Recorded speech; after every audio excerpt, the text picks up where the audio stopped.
Morning, guys. Welcome to Coffee Chat. Mm-mm-mm. And welcome to an amazing Friday. And of course, it is Friday, April the 19th, 2024. And today could very well be the Bitcoin halving. But some guys are saying it could happen in the early hours of, the 20th, tomorrow. Either way, guys, we're at a major threshold in this cycle in this whole digital asset space with the Bitcoin halving. And of course, we got a lot of conjecture about what's going to really happen here. Is it going to be a buy the rumor, sell the news event? And are we going to see it go down, or are we going to see the traditional move of Bitcoin start to really move up there? And of course, as Bitcoin starts to peak up and its dominance starts to wane off, that's when this altcoin market just absolutely, traditionally anyway, soars. And having said that, when you see all that's going on in this space right now and you're watching everything in the XRP ecosystem and how it is just absolutely crushing it. And in fact, we've got some news out that, we may see some sort of activity on this whole SEC lawsuit kind of deal. I don't know why people are saying that, but it could potentially be that there is some closed door settlement. Who knows for sure? Guys, I guess we're going to have to see what really plays out. But needless to say, even in 2021, when we had the freshly minted, SEC lawsuit on it, nowhere near to any kind of resolution. Boy, did we ever see some big movement. Now, I genuinely do believe things are actually, mirroring up quite similar to what they were in 2017, like a lot of these TA guys are saying. And should we see a move like that, you could watch XRP literally bang into the tens of thousands of percents last time around when it actually took off. Went up 65,000%. Now, the thing is this, in that 2017 move from the bottom to the top, it was over a 100 plus thousand%. But from where it took off, 65,000, now you got TA guys that are out there saying, hey, we could potentially see a 33,000% move. Can you imagine that if that happened? Wow, that would be something else. And I know those numbers are truly astronomical. And I don't know if they're going to happen. And I mean, if I did, I'll tell you what, this whole channel, all of us, I'd send out a private message. We all be billionaires. If I could tell you exactly the day and the amount, nobody really knows that. But the thing is this, even if it doesn't do anything like that, but just goes up, you know, to some of these double digit numbers that they're calling for, that is going to be truly phenomenal for a lot of people who have taken the time over these last few years to accumulate to the point where if you saw a 10, 13, 15, 20, $27 XRP, that would be absolutely life changing for them. And so even in those capacities, I think that potential is there. Now, like I say, you go out and do your own due diligence, but guys, that's at least what I see for this ecosystem. And by the way, Judy and I, of course, we love XRP. It's our biggest position, but it's not our only position. Guys, we do take positions in other things, and we've got some positions in XLM, Hedera Hashgraph, VeChain, there's various ones out there and stuff like that. And we've done our research on those, and we really do believe they hold long-term, strong potential. And that's the deal, long-term. Guys, these bull runs, when you're looking at them, yes, of course, we're all hoping to see some big-time profits that are going to revolutionize our lives, get us out of debt, achieve some goals and dreams and things like that. And obviously, that is, absolutely necessary, paramount, really, to have goals like that. But the thing is this, it's the long-term change that these things are going to represent in how the world literally works, how value and information and all that is transferred. Now, having said that, listen to this. So I'm reading an article how, you got China out there telling Facebook to take off WhatsApp and all these other, type of, social media messaging type platforms because, they're afraid that it's going to upset a lot of, the infrastructure, just the social, situation over there. Well, what do you got going on over here in the U.S.? Well, they're trying to get rid of TikTok. And I think this is a whole tit for tat deal. But the thing is this, guys, here you got these, big wig government people. What are they doing? They're taking away these platforms where folks like you and I can freely, get out there and say our piece, and we can get ahead of them. We can get way, way ahead of them, and it's too much for them to control. So you know what they do? Can't control it. Let's outlaw it. That's what it goes. And no matter what jurisdiction you're in, right? And here we are on the absolute verge of watching distributed ledger technology, where, you and I have that decentralized applications out there where we can just get ahead of a lot of these, conditions and all this stuff that they try to, limit our ability to communicate and all this kind of thing. And you know what? I think we're going to see some big time platforms. There are already some out there, but I think they're going to get more and more popular when, you're talking about decentralization on distributed ledger technology, where people can get out there and say their piece and they are not going to be able to tear that whole system down. It's just going to get so far away from them. And that's why you're seeing a major preemptive push to kind of get the handle on it right quick, because of course, guys, they know if they can't control the narrative, they can't control the thinking. They can't control the thinking, they can't control the people. And that's what it comes down to. And it's the same deal in our value situations with our monetary instruments, isn't it?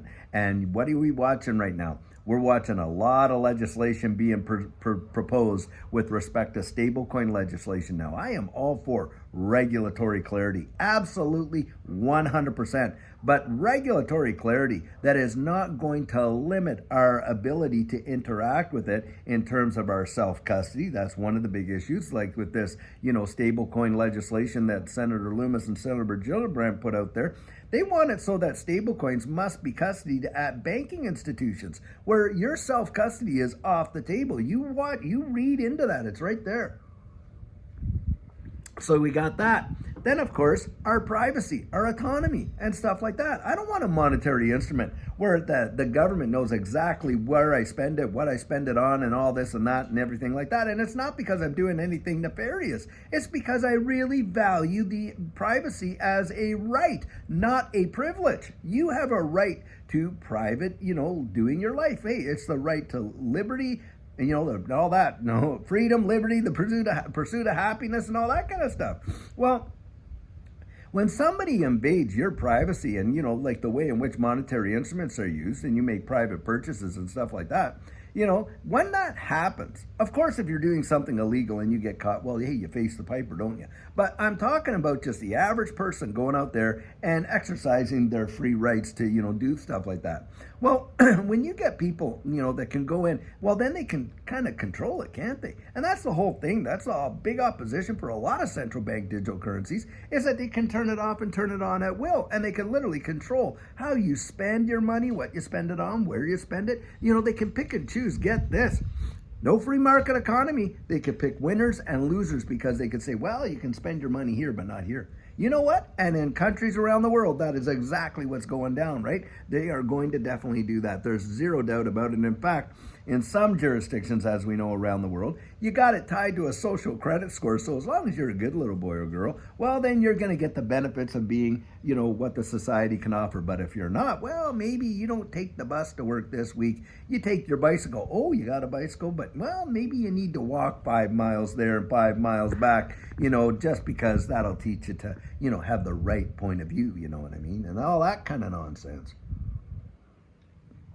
And this is how it goes down. And so that's why, for me, I am not for all this, type of control. We need to just have less government and more freedom of market. Let the market dictate who the winners and the losers are. Not, like giving Ethereum a free pass and putting a lawsuit on a company that was coming into you and talking to you for 8 years practically straight, and you knew all about it and everything like that, and never gave any guidance or counsel or anything like that. And then all of a sudden, on the last day of your tenure as the commissioner of the SEC, you go in there and slap a lawsuit on them. And we know that's exactly what Jay Clayton did. That's what Bill Hinman did. And where did these guys go? You ever think about it, really? Where did they go after they left their government service in the SEC? They went into law firms that were literally out there and building in this, crypto space. And a lot of these lawyers that do leave the SEC, that's exactly where they go. Oh, this market is just, of course, when they work for the SEC, oh, this market, everyone's up to no good, da da da da da. They get out, where do they go? They go right where the money is, guys. They go right to where they know that they can actually, say, hey, well, I used to, be on the opposite side of the fence. Well, I'll come and work for crypto. What hypocrisy. They don't believe this stuff any more than they don't believe it one bit.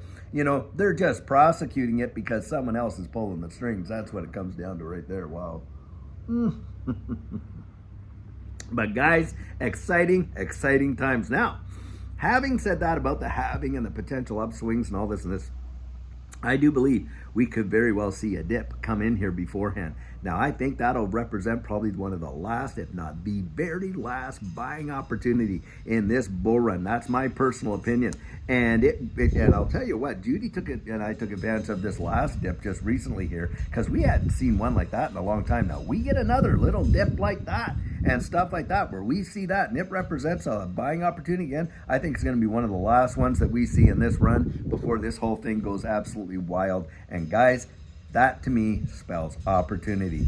If you go out there, like I say, that is my opinion. You go out there, form your own opinion. Listen, when you're watching me here on YouTube, and I love to say this, guys, you're getting my 100% biased opinion. I don't make any bones about that. And why? Because I've gone out there, I've done my research, I've done my due diligence, I've come to having an opinion, and that's what I'm sharing, my opinion. You go out and do your research and build up, what your opinion is, and then go with that, because, hey, the answers that we find for ourselves, like I say, are the ones we usually trust the most. That's right there. YouTube is fantastic for Confluence, but in my opinion, it is not research. Don't let someone else do your digging. That's a fact, Jack. Because look, how do you know, that you can really trust it, right? Because like I said, everybody has a bias, and including myself. And I share that bias, and I don't make any bones about it. And I let you know it is a bias. So guys, and it's a bias based on the due diligence and the confidence that I've got from the research that I've done. That's the difference, guys. It's not just a winged opinion out there. A lot of times people ask, oh, well, what's your opinion on this and that? Well, if I don't know anything about it, I'll say, well, I really don't have an opinion. You don't have an opinion? I say, yeah, well, I haven't really researched it enough to build an opinion. I don't want to just wing it and say, oh, well, just because of my prejudice, I think this or this or that. No, I'd rather know the facts and then come up. If I really need to have an opinion, do we have to have an opinion on absolutely everything that's out there in the wide world? Really? Do we have to take have an opinion on it all? No, I don't. Hey, live and let live. One thing I do have, and it's not an opinion, it's an absolute rock solid, deep in my soul conviction in my faith in the Lord Jesus Christ. Now that is not opinion based. That is, he revolutionized my life. And so that's why, I get out there, and that's just part of who I am, guys. You're going to get me. You're going to get all of me, right? And that is part of who I am. It's part of my constitution as a person and my faith. And you might have a different point of view when it comes to that. And I am okay with that. But my point is this. Don't let your character, don't let your understanding, don't let your, interaction with the world be based on someone else's opinion, especially these Fifth Estate guys, the news and all this stuff that they shovel out like that. I mean, sometimes you talk with people about issues and you can literally hear verbatim what they've heard over the TV. That's not that, let's let someone else coming up with your opinion. We need critical thinkers, to be sure. We need solid debate, to be sure. Healthy as healthy could be. And I absolutely welcome people to have a different opinion than mine. You put that down in the comments there. If your opinion's different, go ahead. That is not my issue. Hey, I don't take any issue when people attack the argument. I do take issue when people attack the person. That's different, right? So anyway, guys, I sure hope you're having an absolutely amazing Friday. And by the way, sorry about not getting a video last night. Judy and I were out with some friends and stuff like that. And we were out a little late. When I got home, I sat down. I was going to do a video, and my mind was just tired. I thought, nah, I'm not going to do one. I'll just let it go. But guys, I'll tell you what, I do plan on having one for you tonight. And by the way, being that it's Friday, tomorrow is Saturday, question and answer. You email me questions if you got them out there. Put them in the comments. I'll try and answer them tomorrow and stuff like that. And then, of course, Sugar on Sunday, where we come out with some amazing nuggets of encouragement. So, guys, until later on today, have an absolutely fantastic one and take care.